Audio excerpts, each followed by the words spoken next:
Okay, so this is test fire of my potato cannon.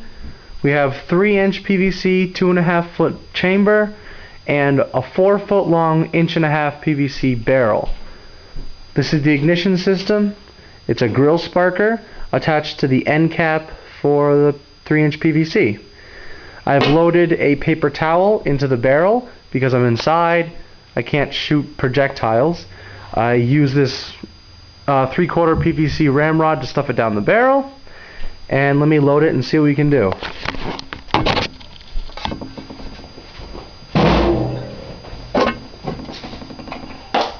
This is crappy store brand hairspray as the propellant.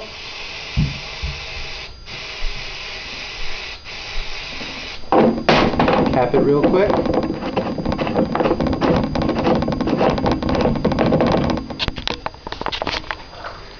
And let's see what she does.